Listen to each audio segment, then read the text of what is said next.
ನಮಸ್ಕಾರ ಸ್ನೇಹಿತರೆ, ನಾನು ನಿಮ್ಮ ಪ್ರೀತಿಯ ದಿವ್ಯಾ ಹುಯಿಲ್ಗೋಳ್ ಲೈಫ್ ಕೋಚ್. ನನ್ನ 100 ದಿನಗಳ 100 ಕಥೆಯ ಸರಣಿಗೆ ಸ್ವಾಗತ. ಇವತ್ತು ಮತ್ತೊಂದು ಕಥೆಯೊಂದಿಗೆ. ಜೀವನದಲ್ಲಿ ನಾವು ಅನುಭವಿಸೋ ಸವಾಲುಗಳು, ಸಂಕಷ್ಟಗಳು ನಮ್ಮನ್ನ ಬಲಿಷ್ಠನಾಗಿ ಮಾಡ್ಲಿಕ್ಕೆ ದೇವ್ರು ಮಾಡಿರೋ ಒಂದು ದಾರಿ ಅಂತ ಅನ್ಸುತ್ತಾ? ಬನ್ನಿ ಒಂದ್ ಕತೆ ಹೇಳ್ತೀನಿ.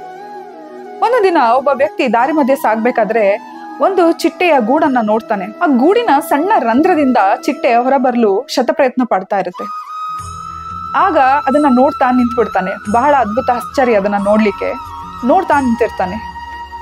ಆ ಚಿಟ್ಟೆ ಆ ಸಣ್ಣ ರಂಧ್ರದಿಂದ ಹೊರಬರಲು ಶತಪ್ರಯತ್ನ ಪಡ್ತಾ ಇರುತ್ತೆ. ಸ್ವಲ್ಪ ಸಮಯದ ನಂತರ ಅದರ ಪ್ರಯತ್ನ ನಿಂತಂತಾಗುತ್ತೆ. ಅದನ್ನ ಕಂಡು ಆ ವ್ಯಕ್ತಿ ಗೂಡಿನ ಹತ್ರ ಹೋಗಿ ಆ ರಂಧ್ರವನ್ನ ಸಣ್ಣದಾಗಿ ಕತ್ತರಿಸ್ತಾನೆ. ಅವನು ಕನಿಕರದಿಂದ ಚಿಟ್ಟೆ ಹೊರಬರಲು ಸುಲಭವಾಗ್ಲಿ ಅಂತ ಆ ರಂಧ್ರನ ಕತ್ತರಿಸ್ತಾನೆ. ಚಿಟ್ಟೆಯನ್ನು ಸುಲಭವಾಗಿ ಹೊರಗೆ ಬರುತ್ತೆ.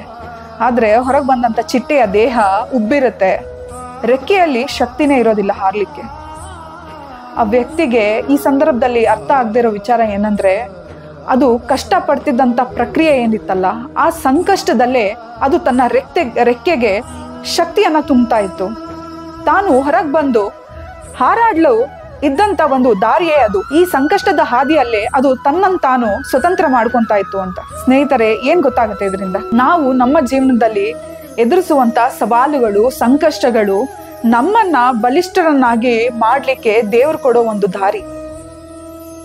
ಈ ಸಂಕಷ್ಟದ ಹಾದಿನಲ್ಲೇ ನಾವು ನಮ್ಮನ್ನ ನಾವು ಕಂಡುಕೊಳ್ಳೋದು. ನಾವು ನಮ್ಮ ಶಕ್ತಿ ಏನು, ಸಮಾಜ ಏನು, ಸಮಾಜಕ್ಕೆ ನಮ್ಮ ಕೊಡುಗೆ ಏನು, ಇವೆಲ್ಲವನ್ನು ಅರ್ಥಕೊಳ್ಳಕ್ಕೆ ಸಿಗುವಂತ ಒಂದು ಅವಕಾಶನೇ ಈ ಸಂಕಷ್ಟಗಳು. ಇದನ್ನ ಯಾವಾಗ ನಾವು ಬಹಳ ಬಲಿಷ್ಠವಾಗಿ ನಾವು ಎದುರಿಸಿ ಹೊರಗೆ ಬರ್ತೀವೋ ಅವತ್ತು ಜೀವನದಲ್ಲಿ ನಾವೇನಾದ್ರೂ ಸಾಧನೆ ಮಾಡ್ತೀವಿ. ಇದಕ್ಕೆ ದೊಡ್ಡವ್ರು ಹೇಳಿರೋದು, ಕಷ್ಟ ಬಂದಾಗ ಕುಗ್ಗಬೇಡಿ, ಸುಖ ಬಂದಾಗ ಹಿಗ್ಗಬೇಡಿ ಅಂತ. ಯಾವುದೇ ಸವಾಲುಗಳಿಂದ ನಮ್ಮ ಶಕ್ತಿನ ನಾವು ಪ್ರಶ್ನಿಸ್ಕೊಳ್ಳಕ್ಕೆ ಅಥವಾ ಅದ್ರ ಬಗ್ಗೆ ಅರ್ಥಕೊಳ್ಳಕ್ಕೆ ದಾರಿನೇ ಇಲ್ಲ. ಹಾಗೆ ಜೀವನದಲ್ಲಿ ಬರೋ ಪ್ರತಿಯೊಂದು ಸಂಕಷ್ಟಗಳು ಬರೋದು ನಮ್ಮನ್ನ ಬಲಿಷ್ಠರನ್ನಾಗಿ ಮಾಡಲು.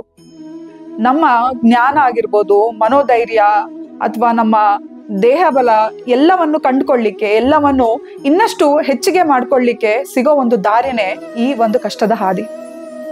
ಎಷ್ಟೋ ಮಹಾನ್ ಸಾಧಕರು ಕೂಡ ಈ ಸಂಕಷ್ಟಗಳನ್ನ ಎದುರಿಸೇನೆ ಹೊರಗೆ ಬಂದು ಸಾಧಕರಾಗಿದ್ದು. ಸ್ನೇಹಿತರೆ, ಕತೆ ನಿಮ್ಗೂ ಇಷ್ಟ ಆಗಿದೆ ಅಂತ ಅನ್ಕೊಂತೀನಿ. ನಿಮ್ಮ ಸವಾಲುಗಳನ್ನ, ನಿಮ್ಮ ಸಂಕಷ್ಟಗಳನ್ನು ಕೂಡ ನೀವು ಧೈರ್ಯದಿಂದ ಎದುರಿಸಿ ಆ ಒಂದು ಜರ್ನಿನ ದಾಟಿ ಬಂದ್ರೇನೆ ನಿಮ್ಗೆ ಸಕ್ಸಸ್ ಅನ್ನೋದು ಕಾಣೋದು. ಹಾಗೆ ಈ ಕತೆ ಇಷ್ಟ ಆಗಿದ್ರೆ ನಿಮ್ಮ ಎಲ್ಲ ಸ್ನೇಹಿತರೊಂದಿಗೆ, ಬಂಧು ಬಾಂಧವರೊಂದಿಗೆ ಹಂಚ್ಕೊಳ್ಳಿ ಅಂತ ಹೇಳ್ತಾ, ಇಂದು ನಿಮ್ಮ ಪ್ರೀತಿಯ ದಿವ್ಯಾ ಹುಯಿಲ್ಗೋಳ್ ಲೈಫ್ ಕೋಚ್.